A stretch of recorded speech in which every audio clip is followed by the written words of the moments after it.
Falënderimi I takon Allahu Gjellëshanuhu, I cili na udhëzoi në rrugën e besimit dhe na mësoi përmes pejgamberëve të tij se devotshmëria, sinqeriteti dhe sakrifica janë rruga drejt kënaqësisë së tij.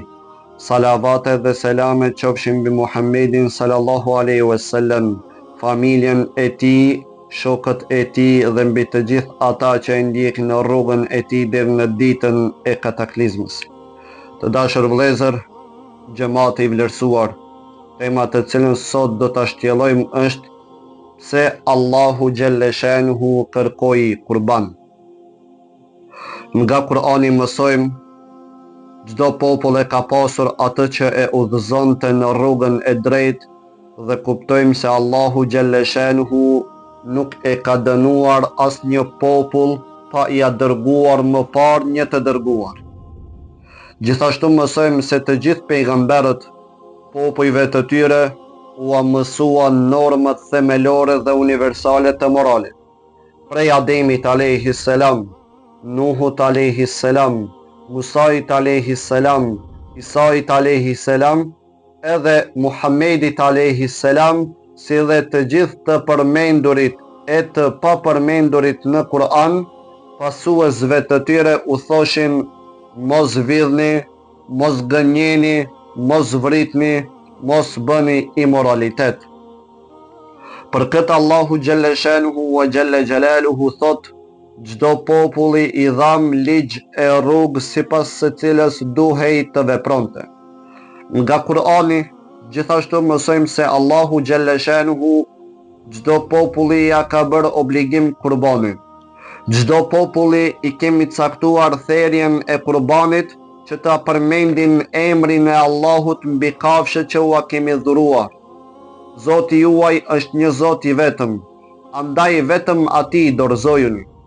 Allahu Gjellëshanuhu wa Gjelle Gjelaluhu për hershmërinë e kurbanit e ka treguar përmes rrëfimeve kuranore, për bijtë e Ademit, për Ibrahimin alayhis salam dhe djalin e tij Ismailin, se dhe përmes fjalës së përjetshme të Allahut në surën El Kauthar, të dërguar mban njerëzimit.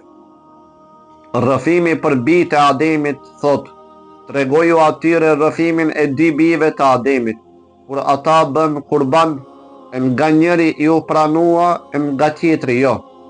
Njëri tha: do të vras, ndërsa tjetri u përgjigj: Allahu pranon vetëm prej të devotshmëve. Ky rrëfim na mëson se kurbani dhe urdhri për kurbanin janë të pranishëm në tokë që nga dita kur njeriu ecën mbi të. Po ashtu na mëson se për një vepër më I rëndësishëm është niyeti. Allahu Gjellëshanuhu wa Gjelle Gjelaluhu pranon prej atyre që janë të devotshëm. Më pak ka rëndësi madhësia dhe sasia e veprës, ndërsa më e rëndësishme është qëllimi. Kështu është me çdo vepër, edhe me kurbanin, për të cilin Allahu Gjellëshanuhu wa Gjelle Gjelaluhu thot: tek Allahu nuk arrin as mishi e as gjaku I kurbanit, por arrin devotshmëria nga zemrat tuaja. Pra, niyeti dhe qëllimi me të cilin e bëni atë. Ashtu si Allahu Gjellëshanuhu wa Gjelle Gjelaluhu në takimin ton me të nuk do të shikoj rrobat dhe pamjen ton, por zemrat tona. Po kështu edhe këtu më pak ka rëndësi sasia, ndërsa më e rëndësishme është qëllimi. Më pak ka rëndësi madhësia e veprës, ndërsa më e rëndësishme është sinqeriteti dhe përkushtimi ndaj Zotit të botës. Vazhdimsinë e mesazhit të kurbanit e lexojmë në rrëfimin për Ibrahimin alayhis salam dhe djalin e tij Ismailin. Zoti im, lutej Ibrahimi alayhis salam, më dhuro një djalë të mirë, dhe ne I dham atij një djalë të butë e të urtë.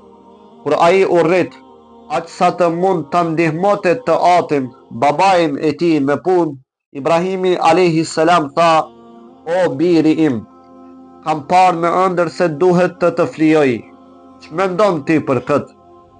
Ismaili I vogël tha: o babai im, vepro ashtu siç je urdhëruar, do të më gjesh nëse do Allahu prej të durueshmëve.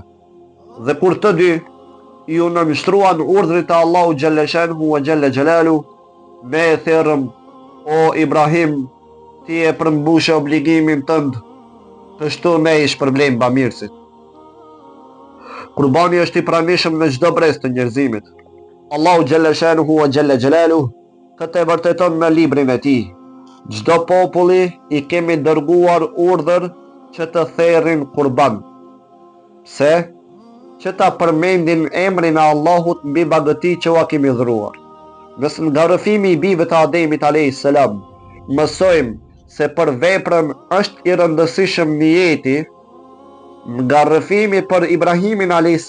dhe djalin e tij Ismailin, mësojmë se dashuria ndaj Allahu Gjellëshanhu duhet të jetë gjithmonë dhe në çdo vend më e para dhe më e rëndësishmja për njeriu. Për atë dashuri, Ibrahimi a.s.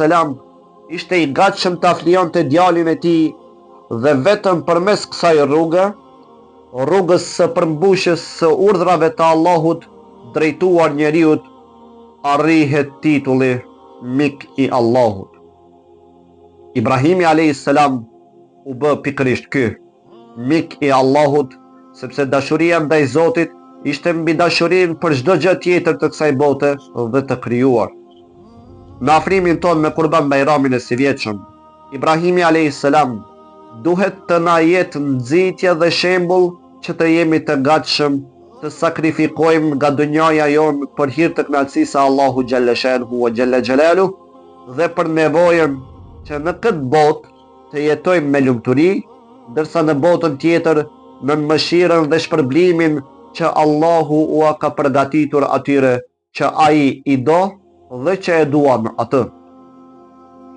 Nga ne, robërit e Allahut, Allahu Gjellëshanhu wa Gjelle Gjelalu nuk kërkon atë që kërkoi prej Ibrahimit a.s., por kërkon gatishmëri për sakrificë.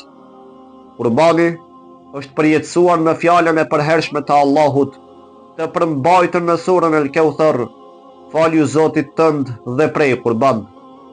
Allahu Gjellëshanhu wa Gjelle Gjelalu na e ka bërë obligim që nga pasuria jonë të ndajmë dhe mes ibadeteve pasurore të kryejmë edhe ibadetin që quhet kurban. Me kurban, Ibrahimi a.s. ju afrua Allahut. Me kurban, Habili, biri i Ademit a.s., kurbani i të cilit ishte shembull sepse kishte devotshmëri në zemër, ju afrua Allahu Gjellëshanhu. Edhe neve, Allahu Gjellëshanhu wa Gjelle Gjelalu na dha kurbanin që të afrohemi tek ai, tek kënaqësia dhe mëshira e tij. Sahabët radiallahu anhu e pyetën pejgamberin Muhammedin a.s. kur ai kishte therrur kurban. Zejdi thot: e pyeta pejgamberin që janë këto kurbane që i ke therrur. Ai kishte therrur 2 desh me brir, siç thuhet në transmetim. Pejgamberi Muhammedi sallallahu alaihi wasallam tha: kjo është sunnet i babait tuaj Ibrahimit a.s. Atëherë çfarë kemi ne prej tyre? Pyetën sahabët. Pejgamberi sallallahu alaihi wasallam tha: për çdo fije të kurbanit ka shpërblim, sevap. Ka hadithe ku Muhammedi a.s. thot se shpërblimi për kurbanin është i fshehur tek Allahu Gjellëshanhu. Po ashtu Muhammedi a.s. thot: nuk ka vepër që njeriu e bën në ditët e Bajramit më të dashur tek Allahu Gjellëshanhu se sa therrja e kurbanit. Allahu e pranon kurbanin dhe e shpërblen njeriu për të para se gjaku i kurban të bjerë në tokë. Në pritje të Kurban Bajramit, le të vendosim nëse kemi mundësi ta përmbushim urdhrin e Allahu Gjellëshanhu wa Gjelle Gjelalu, të përmendur në surën El Kauthar, sepse Allahu aty thot: ne të kemi dhënë shumë të mira, pikërisht për shkak të gjithë këtyre mirësive që i gëzojmë, të gjitha begative të panumërta të Allahu Gjellëshanhu, falju Zotit tënd dhe prej kurban. Shprehe falënderimin ndaj Allahu Gjellëshanhu wa Gjelle Gjelalu për shëndetin dhe për gjithçka që gëzon, për pasurinë që posedon, duke kryer të gjitha llojet e ibadeteve me shpirt, me trup dhe me pasuri. Kurbani është ibadet pasuror. E kurbanet të pejgamberi alayhis salam do ta bartin atë që i therr për Allahun mbi urën e Siratit. Njeriu që e gëzon sinqerisht urdhrin e Allahut, ashtu siç vepruan Ibrahimi alayhis salam, Muhamedi alayhis salam dhe të bindurit ndaj Allahu xhalla shanuhu, nëse e kryen këtë urdhër, do të arrijë më lehtë dhe më shpejt me mëshirën e Allahut që quhet xhennet. O Allah i madhruar, na ndihmo që ti zbatojmë urdhrat që na i ke bërë obligim dhe që përmes kurbanit të afrohemi sinqerisht tek mëshira jote. Amin. Wa akhiru da'wana wa anil hamdulillahi rabbil alamin.